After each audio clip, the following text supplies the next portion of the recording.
Hello guys, welcome my channel UPSC psycho let's crack. इस video में हम पढ़ेंगे एनोवा का एक क्वेश्चन जो कि 2018 में पूछा गया था। तो क्वेश्चन क्या कहता है, what are the assumptions underlying ANOVA, discuss the condition when two way ANOVA is applied and how the results are interpreted with a hypothetical example. 20 number का ये क्वेश्चन पूछा गया है। इस क्वेश्चन को 3 पार्ट में पूछा गया है। तो पहले पार्ट में क्या पूछा है कि एनोवा के अंदर कौन कौन से एजम्पशंस होते हैं, क्या एजम्पशंस होते हैं जिनके बेसिस पर एनोवा अप्लाई होता है। फिर उसके बाद में पूछा गया कि कौन सी कंडीशन है जब टू वे एनोवा अप्लाई होता है। फिर उसके बाद में पूछा गया है कि how the results are interpreted, hypothetical example बताइए, कैसे रिजल्ट को जो है इंटरप्रेट किया जाता है हाइपोथेटिकल एग्जाम्पल के थ्रू, हमें बताइए। तो इसको पढ़ते हैं। There are the 3 primary assumptions, 3 primary assumptions होते हैं। कौन कौन से? पहला एजम्पशन क्या होता है, जिसमें लेट सपोज कोई भी हमें डाटा गिवन है, वो जो है नॉर्मली कोई भी डाटा गिवन है, किसी भी वो जो है आईक्यू इंटेलिजेंस क्वेश्चन की फॉर्म में हो सकता है, या फिर क्या हो सकता है, हाइट की फॉर्म में हो सकता है, या टेम्परेचर की फॉर्म में हो सकता है। तो उसमें क्या होगा कि वो जो डेटा है वो नॉर्मली डिस्ट्रीब्यूटेड होना चाहिए। उसका जो क्या होगा, उसकी जो शेप हो ना वो बेल कर्व में होनी चाहिए, नॉर्मली डिस्ट्रीब्यूटेड। जैसा कि ये हो गया 0, फिर उसके बाद में नेक्स्ट क्या होगा 1, इधर क्या होगा -1, इधर क्या होगा -2, इधर क्या होगा 2। उसमें जो है एक तरीके की सिमेट्री बनना चाहिए। इधर भी जितना इधर बढ़ रहा है उतना ही इधर होना चाहिए, ठीक है। तो वो जो है बेल शेप कर्व होना चाहिए और नॉर्मली डिस्ट्रीब्यूटेड होना चाहिए। ऐसा नहीं होना चाहिए कि जैसे ये हो गया ऐसे। एक सेकेंड,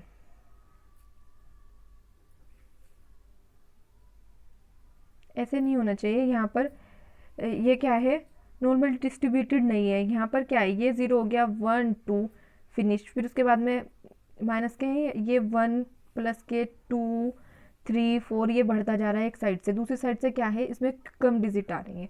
तो क्या होना चाहिए, नॉर्मली डिस्ट्रीब्यूटेड होना चाहिए। जितना लेफ्ट से हो उतना ही राइट से हो, ठीक है, भले ही पॉजिटिव और नेगेटिव का डिफरेंस हो। अच्छा, सिमेट्री होनी चाहिए, कंटिन्यूअस होना चाहिए, डिस्क्रीट नहीं हो। डिस्क्रीट मतलब 0 या 1 ये ना हो, बल्कि क्या होगा, वो कंटिन्यूअस होगा। 0.1 0.2 0 0.1 या फिर किसी भी तरीके से। उसमें क्या होना चाहिए, बहुत सारे नंबर लाई करने चाहिए। कोई एक या दो नंबर पे क्या होना चाहिए, कोई एक या दो नंबर ही उसमें क्या नहीं होने चाहिए, लाई नहीं करने चाहिए। ये हो गया आपका नॉर्मली डिस्ट्रीब्यूटेड का। अब बात करते हैं वेरिएंस। दूसरा पॉइंट क्या कहता है, variance among the population must be equal. जो वेरिएंस होता है पॉपुलेशन का वो क्या होना चाहिए, इक्वल होना चाहिए। यानी अगर रो 1 का जो स्क्वायर है वो किसके इक्वल होना चाहिए, रो 2 के स्क्वायर से, ठीक है। रो 1 का जो स्क्वायर है वो दोनों के दोनों जो कोई भी दो ग्रुप को जिन्हें हम क्या कर रहे हैं, कंपेयर कर रहे हैं, वो क्या होने चाहिए, इक्वल होने चाहिए। उनका जो वेरिएंस है वो उनके वेरिएंस का जो स्क्वायर है वो क्या आना चाहिए, इक्वल होना चाहिए। यानी उसका जो रेशो है वो क्या आना चाहिए, 1 आना चाहिए। उसको हम क्या कहेंगे, अगर उनका वेरिएंस है, वेरिएंस का जो स्क्वायर है वो इक्वल है, इट मीन्स उनका रेशो 1 है, ठीक है, जैसा कि नल हाइपोथेसिस में होता है। अब बात करते हैं ऑब्जर्वेशन नेक्स्ट पॉइंट की। नेक्स्ट पॉइंट क्या कहता है, observation with in and the between groups must be independent. ये क्या कहता है कि जो उनके बीच में जो ऑब्जर्वेशंस हैं वो क्या होने चाहिए, दो ग्रुप के बीच में इंडिपेंडेंट होने चाहिए। ऐसा नहीं कि एक दूसरे का इम्पैक्ट, एक्स का इम्पैक्ट वाई पे पड़, जैसा कि ये हो गया Y is equal mx plus C, ठीक है। तो यहाँ पर y किस पर डिपेंड कर रहा है, x पर, लेकिन x क्या है, यहाँ पर इंडिपेंडेंट वेरिएबल है। तो इस तरीके से अगर यहाँ पर क्या कर दें हम m1 x2 कर दें, ठीक है, m1 x2 प्लस सी कर दें, तो ये क्या है, यहाँ पर x2 इंडिपेंडेंट वेरिएबल हो गया, लेकिन y क्या है, डिपेंडेंट वेरिएबल। तो ये कह रहा है कि जो x है या फिर x2 है वो क्या होने चाहिए, इंडिपेंडेंट होने चाहिए, वो डिपेंडेंट ना हो। अब उसके बाद में नेक्स्ट पार्ट 2 क्या कहता है, क्वेश्चन का पार्ट 2 कहता है कि एनोवा किस टू वे एनोवा जो है किस कंडीशन में अप्लाई होता है, वो कौन सी कंडीशन होती है जिसमें टू वे एनोवा को हम अप्लाई करते हैं। तो इसमें हम क्या कहते हैं, जो टू वे एनोवा है जिसमें two number of independent variable, जिसमें क्या हो, जो इंडिपेंडेंट वेरिएबल हो वो टू हो, तो उस सिचुएशन में हम क्या करेंगे, यही एक ओनली कंडीशन है जिसमें हम टू वे एनोवा को अप्लाई करेंगे। ठीक है, अब देखते हैं third part of the question. जो third part of the question क्या कहता है कि हम कैसे हाइपोथेसिस को फॉर्म करते हैं, उसको एक एग्जांपल के थ्रू बताइए आप। तो एग्जांपल लिया है यहाँ पर एक क्वेश्चन जिसमें क्या दिया गया है, कुछ बॉयज़ और कुछ गर्ल्स हैं, कुछ बॉयज़ हैं, ठीक है, उन बॉयज़ की क्या एज है, कुछ बॉयज़ और कुछ गर्ल्स हैं जिनकी एज कितनी है 10 ईयर ओल्ड। फिर कुछ बॉयज़ और कुछ गर्ल्स हैं, उनकी कितनी दी गई है एज 11 ईयर ओल्ड। कुछ बॉयज़ हैं और कुछ गर्ल्स हैं जिनकी एज कितनी है 11 ईयर ओल्ड। फिर उसके बाद में नेक्स्ट क्या दिया गया है, अगेन एक ग्रुप और है जिसमें क्या दिया गया है 12 ईयर ओल्ड हैं कुछ बच्चे, जिनमें लड़के और लड़कियां दोनों हैं इक्वल नंबर में। ठीक है, उसमें क्या दिया गया है, उनका IQ, उनकी इंटेलिजेंट क्वेश्चन दी गई है। अब इसमें जो है कुछ हाइपोथेसिस है, उनको यहाँ पर इस डाटा से हम हाइपोथेसिस फॉर्म करेंगे। ठीक है, तो जैसे कि हमने पिछले क्वेश्चन में भी किया था, तो उसमें हमने क्या किया था, जो 10 साल वाले जो भी लड़के हैं उनका क्या निकाल लिया हमने, एवरेज IQ निकाल लिया। फिर जो 11 साल वाले जो भी लड़के हैं उनका निकाल लिया, जो 12 साल के जो भी बॉयज़ हैं उनका निकाल लिया IQ, एवरेज IQ सॉरी। फिर उसके बाद में जो 10 ईयर ओल्ड गर्ल्स हैं उनका IQ निकाल लिया, जो 11 ईयर ओल्ड गर्ल्स हैं उनका हमने IQ निकाल लिया। फिर उसके बाद में नेक्स्ट क्या करेंगे, जो 12 ईयर ओल्ड गर्ल्स हैं उनका क्या निकाल लिया हमने, एवरेज IQ निकाल लिया, उनको टेबल में प्लेस किया। फिर हमने क्या किया कि जो 10 year old boys and girls हैं उनका IQ निकाल लिया। फिर उनको जो है 11 ईयर ओल्ड जो गर्ल्स हैं, गर्ल्स एंड बॉयज़ दोनों हैं उनका निकाल लिया। फिर उसके बाद में जो 12 ईयर ओल्ड जो भी बॉयज़ हैं उनका निकाल लिया। निकालने के बाद में हमें ये मिला था। ठीक है, अब उसके बाद में हम क्या करेंगे, जो किसी भी कितने भी साल के हों लेकिन जो बॉयज़ हों उनका निकाल लिया हमने एवरेज IQ। जो गर्ल्स हैं, टोटल नंबर ऑफ गर्ल्स हैं, उनकी भले ही एज कितनी भी हो उनका IQ निकाल लिया। ठीक है, इस सब को हमने जब फाइनली कैलकुलेट किया, सभी का जो सभी स्टूडेंट्स का जो IQ आया था वो 9 आया था। तो इस तरीके से अब हम क्या करेंगे, इसी टेबल्स को हम यूज़ करते हुए आगे इस क्वेश्चन को करेंगे, जैसे हमने F टेस्ट में भी किया था। तो अब हम क्या करेंगे, यहाँ पर sum of square of first factor हमारे पास क्या है, फर्स्ट फैक्टर है हमारे पास जेंडर। हम जेंडर को कंसिडर करते हुए क्या लेंगे, जेंडर को हम कंसिडर करते हुए इसका क्या निकालेंगे, हम मीन स्क्वायर निकालेंगे। तो हमें पता है कि जेंडर में कौन कौन होते हैं, बॉयज़ होते हैं और गर्ल्स होते हैं। तो अब हम क्या करेंगे, बॉयज़ और गर्ल्स, एक बार बॉयज़ को लेंगे एक बार गर्ल्स को लेंगे, इनको लेकर के हम क्या करेंगे, जो बॉयज़ हैं, बॉयज़ का कितना है 7.7 और गर्ल्स का कितना है 10.3, और जो टोटल एवरेज कितना है सभी स्टूडेंट्स का वो है 9। अब हम क्या कर रहे हैं, बॉयज़ को ले रहे हैं यानी 7.7 और 9, इसका यूज़ करके हम इनका सम ऑफ स्क्वायर निकालेंगे, सॉरी मीन स्क्वायर नहीं, सम ऑफ स्क्वायर निकालेंगे। तो 7.7 माइनस 9 ये निकाल जैसे हमने क्या किया था, मीन लिया था पिछले क्वेश्चन में भी, एफ टेस्ट में हमने क्या किया था कि 7 जो भी उनका एवरेज था, जो भी हमने मीन निकाला था, मीन में से हमने क्या किया था, सॉरी उसमें से हमने क्या किया था, मीन सब्सट्रैक्ट किया था। ठीक है, तो उसमें हम क्या करेंगे, 7.7 जो किसका है, बॉयज़ का। तो हमने क्या किया, बॉयज़ का क्या लिया हमने, बॉयज़ का हमने IQ स्कोर का जो एवरेज था वो ले लिया, और उसमें से हमने क्या सब्सट्रैक्ट किया, 9 सब्सट्रैक्ट किया। इसी तरीके से हमने क्या किया, हर किसी के लिए जितने भी टोटल नंबर ऑफ बॉयज़ हैं सभी के लिए हमने क्या सब्सट्रैक्ट कर दिया, 7.7 माइनस 9। इस तरीके से हम सभी को सब्सट्रैक्ट करते चले गए। करने के बाद में फिर हम क्या करेंगे, इसमें से जो सब्सट्रैक्ट करके क्या आया, हमारे पास 1.3 आया। इस 1.3 का फिर हमने स्क्वायर किया, जैसा कि हमने वहाँ क्या किया था, D का स्क्वायर किया था, ये हमारे पास D आ गया, तो हमने D का क्या किया, स्क्वायर किया। D का स्क्वायर करने के बाद में क्या किया हमने, फिर हमें क्या मिला 1.8। इसी तरीके से हम सभी को कैलकुलेट करते चले गए। ठीक है, तो जब सभी को कैलकुलेट किया तो क्या आया हमारे पास 16.0 आ गया। तो हमारे पास सम ऑफ स्क्वायर क्या आया, 16.0। इसी तरीके से हमने गर्ल्स के लिए लिया, गर्ल्स के लिए हम क्या वैल्यू लेंगे, यहाँ पर हमने बॉयज़ के लिए ये वैल्यू ली थी 7.7 में से 9 को सब्सट्रैक्ट किया था, जितने नंबर ऑफ बॉयज़ है उतने ही टाइम, फिर उनको सम किया। फिर अब हम क्या करेंगे, जितनी भी गर्ल्स हैं उसमें से उतने ही टाइम 10.3 माइनस 9 करेंगे, उतने ही टाइम जितनी टोटल नंबर ऑफ गर्ल्स हैं, और फिर हम क्या करेंगे, उनका स्क्वायर करेंगे, फिर उनका टोटल करेंगे। इस टेबल में क्या हुआ है जो कि ठीक है। तो 10.3 माइनस 9 इज इक्वल टू 1.3 का स्क्वायर इज इक्वल टू 1.8, ये किया। फिर उसके बाद में इस जितनी टोटल नंबर ऑफ गर्ल्स है उतने ही टाइम हम क्या करेंगे, इस 10.3 माइनस 9 इतने ही टाइम इसको सब्सट्रैक्ट किया, फिर इन सभी का स्क्वायर किया। स्क्वायर करने के बाद में जो भी वैल्यू मिली उन सबको हमने क्या कर दिया, ऐड कर दिया। ऐड करने के बाद में ये क्या आ गया हमारा, एक बार बॉयज़ के लिए सम ऑफ स्क्वायर आ गया, एक बार गर्ल्स के लिए आ गया। तो हमने क्या किया, उन सभी को टोटल कर दिया, तो वो हमारा इनका क्या हो गया, ग्रैंड टोटल हो गया। 16 प्लस 16 एक बार बॉयज़ के लिए और एक बार गर्ल्स के लिए निकाला, तो वो आ गया हमारा 32। ठीक है। अब बात करते हैं next, sum of square of second factor. ये तो हमने फर्स्ट फैक्टर को लेकर के निकाला, फर्स्ट फैक्टर को लेकर निकाल लिया। अब बात करते हैं सेकंड फैक्टर। सेकंड फैक्टर क्या है हमारा, एज। एज क्या है, 10 ईयर ओल्ड, 11 ईयर ओल्ड और 12 ईयर ओल्ड। यहाँ पर हम किसको कंसिडर कर रहे थे, इस डिजिट को। इस डिजिट में से हम एक बार इसमें से 9 सब्ट्रैक्ट किया, एक बार इसमें से 9 सब्ट्रैक्ट किया। लेकिन अब हम क्या करेंगे, इनमें से इसमें से क्या करेंगे, हम एवरेज को सब्ट्रैक्ट करेंगे। ठीक है, एक बार इसमें से, एक बार इसमें से, एक बार इसमें से हम क्या करेंगे, 9 को सब्ट्रैक्ट करेंगे।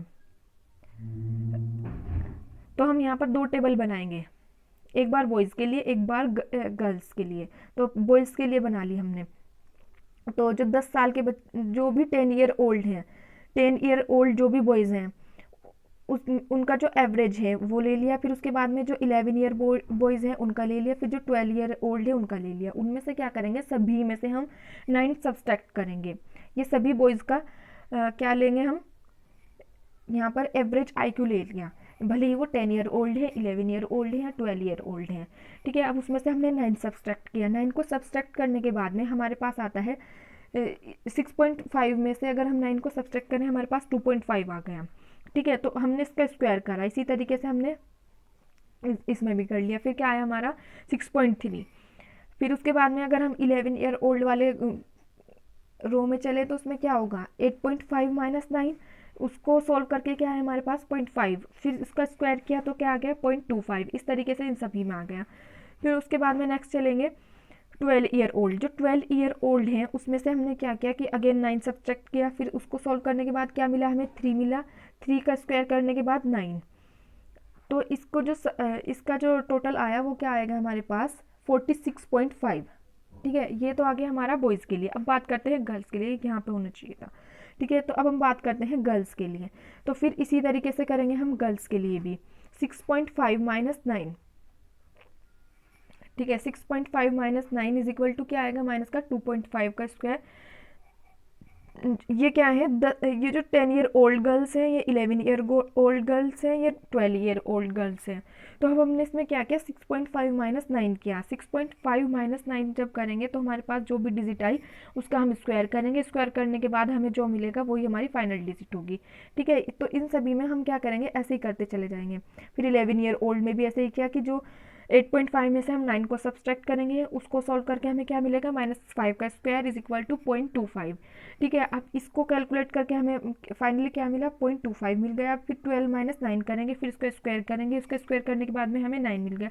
ठीक है। तो इन सभी डिजिट को जो हमें फाइनल डिजिट मिली इनको क्या करेंगे, हम टोटल करेंगे तो 46.5 आ गया। अच्छा, एक बार हमें बॉयज़ के लिए मिली सम ऑफ स्क्वायर, एक बार हमने बॉयज़ के लिए किया, एक बार हमने किसके लिए किया, गर्ल्स के लिए किया। तो इसके लिए हमें इस सब को जब हमने ऐड किया तो हमें क्या मिला, sum of square of second factor. हम सम ऑफ स्क्वायर किसके लिए निकाल रहे हैं, अब सेकंड फैक्टर के लिए। वो क्या है, सेकंड फर्स्ट फैक्टर क्या था हमारा, जेंडर, लेकिन जो हमारा सेकंड फैक्टर है वो क्या है, एज।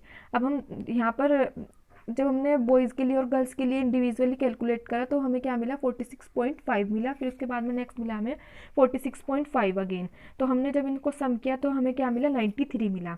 तो सेकंड फैक्टर के लिए हमें हमारे पास फाइनल क्या आ गया, सेकंड फैक्टर का सम ऑफ स्क्वायर आ गया हमारे पास 93। ठीक है। अब बात करते हैं sum of square within error. अब इसमें कुछ एरर भी हो सकती है, तो उस एरर को हम कैसे देखते हैं, ये यहाँ पे होना चाहिए था, ठीक है। तो बॉयज़, अब बॉयज़ के लिए देखते हैं, इसमें भी बॉयज़ एंड गर्ल्स के लिए करेंगे। तो अब इसमें से हम क्या सब्सट्रैक्ट करेंगे। अब तक हम जो हमें एक्चुअल टेबल थी, हम उसमें से कुछ भी सब्सट्रैक्ट नहीं कर रहे थे, बल्कि जो हमने एवरेज की न्यू टेबल बनाई थी हम उससे ले रहे थे वैल्यू। लेकिन अब हम क्या करेंगे, जो हमारी एरर जो है, हम एक्चुअल जो हमारी वैल्यूज़ हैं, जो हमारी बिल्कुल ओरिजिनल वैल्यू हैं, जो उनका आईक्यू हमें गिवन है, एवरेज आईक्यू की बात नहीं हो रही है यहाँ पे, तो उसमें से हम क्या करेंगे, सब्सट्रैक्ट करेंगे। जैसे कि अब हमने बॉयज़, यहाँ पर हम क्या करेंगे, जितने भी बॉयज़ हैं, भले ही वो 10 ईयर ओल्ड हों या फिर 11 ईयर ओल्ड हों या फिर 12 ईयर ओल्ड हों, हम क्या करेंगे, उन सभी को इस टेबल में प्लेस किया। प्लेस करने के बाद में हम उसमें से क्या सब्सट्रैक्ट करेंगे, एक सेकेंड, उसमें से हम सब्सट्रैक्ट करेंगे ये 6 10। अगर हम बॉयज़ की टेबल ले रहे हैं और 10 साल के जो बच्चे हैं, 10 साल के जो बॉयज़ हैं, उसमें से हम सब्सट्रैक्ट करेंगे 6। और अगर हम बॉयज़ की ही टेबल में है, फिर अगेन हम उसमें से 11 ईयर ओल्ड के लिए 6 7 सब्सट्रैक्ट करेंगे। 12 ईयर ओल्ड के लिए हम क्या सब्सट्रैक्ट करेंगे, 10। फिर उसके बाद में नेक्स्ट क्या करेंगे, अगर हम गर्ल्स की टेबल ले रहे हैं तो गर्ल्स की टेबल में हम क्या सब्सट्रैक्ट करेंगे, 7 सब्सट्रैक्ट करेंगे 10 ईयर ओल्ड के लिए, और 11 ईयर ओल्ड के लिए हम 10 सब्सट्रैक्ट करेंगे, और 12 ईयर ओल्ड के लिए हम क्या करेंगे, 14 सब्सट्रैक्ट करेंगे, ठीक है। तो इसमें हमने वही किया, 4 माइनस 6 ये जो है, जो 10 ईयर ओल्ड है, इसमें से हम क्या करेंगे, सभी में से 6 सब्ट्रैक्ट करेंगे। जो भी 11 ईयर ओल्ड हैं उसमें हम क्या करेंगे, 7 सब्ट्रैक्ट करेंगे, और जो भी हमारे 10 ईयर ओल्ड है, 12 ईयर ओल्ड है सॉरी, उसमें से हम 10 सब्ट्रैक्ट करेंगे, जो कि हमारी कैलकुलेट जो टेबल जो बोलती बिल्कुल स्टार्टिंग की टेबल है उससे हमने वैल्यू ली है, ठीक है। अब उनको सब्ट्रैक्ट करने के बाद में जो भी हमें मिला हम क्या करेंगे, उसका स्क्वायर करेंगे। जैसे कि हमें हमेशा डी निकालते हैं, डी का स्क्वायर करते हैं, फिर डी का स्क्वायर करने के बाद में जो भी हमें वैल्यू मिलती है हम क्या करेंगे, उसको सम करेंगे। उसको हम क्या करेंगे, सम करेंगे। तो जब हमने इन सभी डिजिट को सम किया तो हमें क्या मिला, 28। ये क्या आ गया हमारा सम ऑफ स्क्वायर फॉर एरर। पर ये किसके लिए निकाला हमने, शायद गर्ल्स के लिए निकाला, सॉरी बॉयज़ के लिए निकाला। अब निकालते हैं हम गर्ल्स के लिए। गर्ल्स के लिए क्या करेंगे हम, जो 10 ईयर ओल्ड है, 10 ईयर ओल्ड के लिए हम क्या करेंगे, जो भी डिजिट है टेबल में, जो भी हमें टेबल में डिजिट गिवन है उसमें से हम 7 सब्ट्रैक्ट करेंगे। जो भी हमारे 11 ईयर ओल्ड है उसमें से हम 10, और जो भी हमारे 12 ईयर ओल्ड है उसमें से हम 14 सब्ट्रैक्ट करेंगे। उनको सब्ट्रैक्ट करने के बाद में जो भी आया उसका स्क्वायर करेंगे। और फिर उसके बाद में जो 11 ईयर ओल्ड है, जो भी उससे हमें जो भी मिला उसका हम स्क्वायर करेंगे। स्क्वायर करने के बाद में हमें कुछ डिजिट मिलेंगे। फिर इसी तरीके से हम 12 ईयर ओल्ड में क्या करेंगे, इनको सब्सट्रैक्ट किया, उनका स्क्वायर किया, फिर हमें कुछ वैल्यूज़ मिलेंगी। उन सभी वैल्यूज़ को फिर अगेन हम क्या करेंगे, टोटल करेंगे। टोटल करने के बाद क्या मिला हमें, सम ऑफ स्क्वायर मिला, दैट इज़ क्या है, 40 आ गया। बॉयज़ के लिए हमने एक बार हमने बॉयज़ के लिए किया, एक बार हमने गर्ल्स के लिए किया, तो हमें क्या मिला, एक बॉयज़ के लिए हमने क्या, बॉयज़ के लिए जब हमने कैलकुलेट किया था तो हमें क्या मिला था, 28 मिला था। लेकिन अब जब गर्ल्स के लिए किया हमें मिला 40। इनको सम करने पे हमें क्या मिल गया है, 68। अब बात करते हैं sum of square of total. Sum of square of total क्या करेंगे, जो हमारी बिल्कुल ओरिजिनल टेबल है विदाउट एनी एवरेज, तो उसमें से हम क्या करेंगे, जो फाइनल एवरेज आया था, जो 9 आया था फाइनल एवरेज, उसको हम हर एक इंडिविजुअल स्टूडेंट के आईक्यू से हम सब्सट्रैक्ट करेंगे, फिर उनका स्क्वायर करेंगे, फिर हम कुछ वैल्यू निकालेंगे। तो भले ही वो बॉयज़ हो, गर्ल्स हो, 10 साल 10 ईयर ओल्ड हो, 11 ईयर ओल्ड हो, 12 ईयर ओल्ड हो, कुछ भी हो, उन सभी में से हम क्या करेंगे, 9 को हम सब्सट्रैक्ट करेंगे। तो 4 माइनस 9 किया, 9 को सब्सट्रैक्ट करने के बाद में हमें माइनस का 5 मिला, इसका स्क्वायर किया तो हमें क्या मिल गया, 25 आएगा। यहाँ पर ये गलती से लिखा हुआ 25, ठीक है। 25 आ गया। 6 minus 9 is equal to minus का 3, इसका स्क्वायर इज इक्वल 9। फिर जब हम इन सभी को सम करेंगे तो हमें क्या मिला, फाइनली 200 मिला। इन सबको सम करने के बाद में क्या मिला, हमें 200 मिला। ये क्या आ गया हमारा, सम ऑफ स्क्वायर ऑफ टोटल आ गया, ठीक है। अब हम क्या करेंगे, अब चलते हैं हम टेबल में। तो टेबल में हमने क्या किया था कि जो सम ऑफ स्क्वायर निकाले, जो भी अभी हम ये कैलकुलेट कर रहे हैं वो सम ऑफ स्क्वायर कैलकुलेट किया। जो फर्स्ट फैक्टर के लिए हमें 32 मिला था, फिर बॉयज़ और गर्ल्स को ऐड करके हमें क्या मिला था, 32। फिर sum of square of second factor age के लिए, उसमें हमें क्या मिला था, 93। फिर उसके बाद में नेक्स्ट हमने error, sum of square within error निकाला था, वो कितना था 68। फिर सम ऑफ स्क्वायर जो हमने सभी स्टूडेंट्स के जो IQ था उसमें से हमने एवरेज को सब्सट्रैक्ट करके फिर उसमें से क्या निकाला था, डी का स्क्वायर किया था, तो वहाँ से हमें क्या मिला था, 200 का स्क्वायर मिला। तो हमने ये 4 वैल्यू हमने कैलकुलेट की टेबल से। अब हम क्या करेंगे, हमें sum of square of both factor हमें ये चाहिए, ये जो 7 है अब हमें ये चाहिए, इसको यहाँ पर हमें एक वैल्यू चाहिए, तो उसको हम कैसे कैलकुलेट करेंगे, तो उसको देखते हैं कैसे कैलकुलेट करते हैं। Sum of square of total, अगर sum of square of total निकालना तो हम क्या करेंगे, उसमें sum of square of first factor, sum of square of second factor, sum of square of both factor और sum of square of within error, जो भी एरर है उस सबको इंक्लूड करके हमारा क्या होगा, सम ऑफ स्क्वायर ऑफ टोटल होगा। हमारे पास ये भी है और एरर भी है, बस ये नहीं है और ये भी है, सम ऑफ स्क्वायर ऑफ टोटल हमने वैल्यू पुट की, तो सम ऑफ स्क्वायर की वैल्यू 200 जो कि अभी कैलकुलेट की, 32, 93 और एरर कितनी थी 68 की। जब हम यहाँ से sum of square of both factor निकालेंगे तो हमें क्या मिलेगा, 7 मिलेगा। ठीक है, तो 7 यहाँ पे हमने प्लेस कर दिया। फिर उसके बाद में नेक्स्ट क्या करते हैं, अब चलते हैं आगे। अब बात करते हैं डिग्री ऑफ फ्रीडम की। डिग्री ऑफ फ्रीडम कैसे निकालेंगे, जो जितने भी टोटल नंबर ऑफ क्या है, फर्स्ट फैक्टर में क्या, फर्स्ट फैक्टर क्या है हमारा, जेंडर, जेंडर में क्या है, एक तो बॉयज़ है एक गर्ल्स है, तो यहाँ पर एन की वैल्यू की, सॉरी के या फिर एन, इसके के की नहीं, एन की नहीं, यहाँ पर के करते हैं, के की वैल्यू कितनी हो गई 2, 2 - 1, इसका फॉर्मूला होता है v इज इक्वल टू के -1, तो यहाँ पर k की वैल्यू कितनी हो गई 2, 2 - 1 इज इक्वल टू 1। फिर उसके बाद में next sum of square of second factor, second factor क्या है, एज, एज में कितने ग्रुप्स हैं, एक तो 10 ईयर ओल्ड है, एक 11 ईयर ओल्ड है, एक 12 ईयर ओल्ड है, तो यहाँ पर क्या हो गया, k की वैल्यू कितनी हो गई यहाँ पे 3, तो 3 - 1 यानी k माइनस, फॉर्मूला क्या है k - 1 दैट इज 3 - 1 यानी 2। फिर उसके बाद में नेक्स्ट चलते हैं sum of square within error, sum of square within error V1, हम इसमें क्या कर रहे थे, डिग्री ऑफ फ्रीडम को कैलकुलेट कर रहे थे, तो डिग्री ऑफ फ्रीडम क्या है, अगर हम बात करें sum of square of both factor के लिए, सॉरी अगर हम बात करें दोनों फैक्टर के लिए जिसमें एज और जेंडर दोनों को ले रहे थे, तो वो हमने कैसे निकाला था, जो फर्स्ट फैक्टर था और जो दूसरा फैक्टर था दोनों का यूज़ करके सम ऑफ स्क्वायर हमने ऐसे निकाला था। लेकिन अगर हम बात करें इसकी डिग्री ऑफ फ्रीडम की, तो डिग्री ऑफ फ्रीडम को भी हम इसी तरीके से निकालेंगे। तो इसमें क्या था, फर्स्ट फैक्टर कितना था 2 - 1, सेकंड फैक्टर था 3 - 1, तो उनका मल्टीप्लिकेशन क्या आ गया हमारा 2। फिर उसके बाद में देखते हैं क्या अगर हम बात करें degree of freedom of total की बात करें तो टोटल कितना होगा, तो रो माइनस 1 और कॉलम -1, इन रो -1 में से क्या करेंगे हम, कॉलम को -1 कर देंगे, तो रो कितने हैं, टोटल नंबर ऑफ रोज कितने हैं 18 और कॉलम्स 2, जिसमें क्या है, एक तो IQ हो गया आपका, दूसरा क्या है, दूसरा है क्या बोलते हैं उसको, एज, 2 फैक्टर हो गए। तो इन सब को हम क्या कर, इनको हम कॉलम कंसिडर कर रहे हैं, तो 2 - 1, 2 - 1 18 - 1, इनका मल्टीप्लिकेशन क्या होगा 17। अच्छा, अब बात करते हैं सम ऑफ, जैसा कि हम देखते हैं sum of square within error, ये हमने कैसे कैलकुलेट किया था, एक फॉर्मूले से कैलकुलेट किया था, सॉरी बोथ फैक्टर के लिए कैलकुलेट किया था, लेकिन अब यही केस अब हम किस पे अप्लाई करेंगे, एरर पर अप्लाई करेंगे, क्योंकि ये हमें पता नहीं। तो अब देखते हैं एरर कैसे कैलकुलेट करते हैं।